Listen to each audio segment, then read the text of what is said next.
Democratic governors had a meeting with Biden where shortly after they went and spoke to the press. So I wanted to take a look at some of the things they had to say and see the opinion of people who have spoken to the president behind closed doors where there's obviously no teleprompters or scripts involved. Hey, you! Yes, you! Did you know we have memberships for as low as $3 a month? You can help the channel grow, reach new heights, and help protect democracy. And you get a long list of exclusive perks from members-only polls to getting my videos early. The link is always in the description of every video. If you want, go ahead and check that out, and thank you guys. Fit for office. President has three and a half years of delivering for us, going through what we've all been through. None of us are denying. Thursday night was a bad performance. It was a bad hit, if you will, on that, but it doesn't impact what I believe he's delivering. The thought that we're supposed to forget the economic recovery Biden brought us from COVID to where we're doing better than any comparable country now, the legislative success that he had with the infrastructure bill, the Inflation Reduction Act, the CHIPS and Science Act, the PACT Act, the child tax credit and the American Rescue Plan that cut child poverty in half, the diversity that Biden has enabled through his cabinet, his judge picks, the first black woman vice president, all because of a poor showing in a debate is absolutely ludicrous. And what it shows is that the right votes off emotions, they vote off theatrics, while the left votes off of achievements. In November, we've got a clear choice. The president was very clear that he is in this to win this. And the president is our nominee. The president is our party leader. And the president has told us, and he was very clear back there, that he is in this to win this. And so for people, I would say, and listen, we're governors. We don't do hand-wringing. That's not what we do. Governors work and get things done. Governors say, tell me the objective, and we're going to make sure that we accomplish the objective. And so for people who are concerned, I just want to be very clear on something. And come November, we've got a binary choice. And the binary choice is between someone who has continually delivered for us and our states and the people of our states, and frankly, someone whose vision for the future of this country is downright dangerous. And so I would tell people it is time to mount up. And it is time to get serious and understand what's at stake. People who are voting Trump aren't voting for him on legislative success or for policy goals in the future. They're voting off hatred of liberals, racist beliefs about immigrants, or for the sheer love of Donald Trump. Joe Biden passed 2 bills bipartisanly, meaning Republicans and Democrats voted together and agreed on it. That's double what Trump passed total in his entire 4 years, and he had the House and Senate for half of that. What Trump did pass, by the way, was billionaire tax cuts that expanded our debt massively, and he's coming to do it again, and he's going to match it with spending cuts to be more fiscally responsible. And that means Medicare, Social Security, public schools, the things the middle class actually relies on will be under direct threat if Trump takes office. The barriers to equality will be put back into place. DEI will be rolled back. LGBTQ protections will be rolled back. It'll be an America that serves Trump and does so at the behest of minority groups. I'm here to tell you today, President Joe Biden is in it to win it. And all of us said we pledged our support to him because the stakes could not be higher.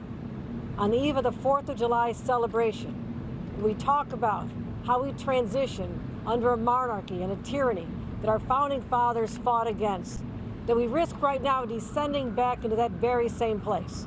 We will stand with the president as we fight that force being Donald Trump. And together, we'll make sure that Americans know not just what Joe Biden did for all of us, and the list of what he did for my state of New York is extraordinarily long, but where he's going for the future and where he's going to take this country. We feel very confident in his abilities. We talked about the plan and how he's going to be very focused on issues that matter to Americans, and I felt very confident coming out of this meeting as well. For over a year now, wages have outpaced inflation. Joe Biden brought massive infrastructure to all 50 states, which creates massive amounts of jobs in those states as well. 15 million jobs total, hundreds of thousands a month. He beats Trump's highest month with most of his lowest months. Just to put that into context, he tried to pass bipartisan legislation on the border in 2021. He was blocked by Republicans. He tried again in 2024 and was blocked by Republicans. That shows who's willing to play ball even on these polarizing issues. issues. He then passed the executive action that they asked for and called for years, and now it's getting tried in courts and will likely be blocked. And I mean, it should be blocked too. Frankly, restricting asylum claims is illegal domestically and internationally, but he also took action to protect the children of immigrants and those who are married to citizens. That's way more humane than anything Trump would do on the border. He's expanded Medicare throughout the states, adding tax incentives for these states to widen their coverage, allowing millions more people to be insured. These are all things that Trump did not touch,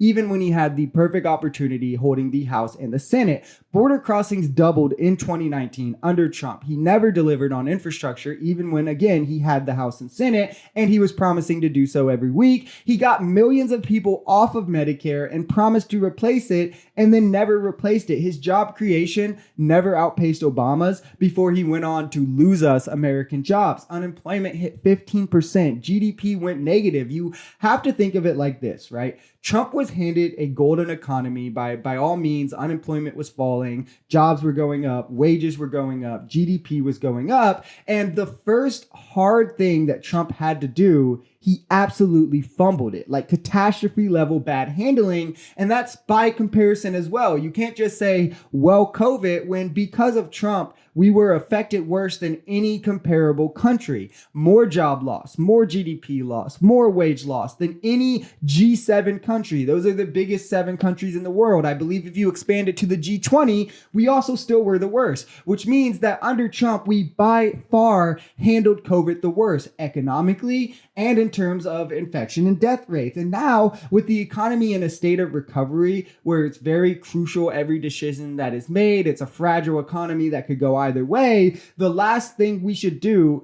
is hand it back over to the guy who put us in this situation in the first place. If you enjoyed this video, we're Social Society. We're a commentary channel influenced by politics, society, and the economy. We are pretty left-leaning on this channel, but we're open to our right-wingers as well. The biggest thing here is having conversations that get everyone to the bottom of the truth. If that sounds like something that could interest you, consider smashing that subscribe button, leaving us a like, or even commenting on this video. We even have memberships available as low as $3 if you'd like to support, because the only way we become a society is together.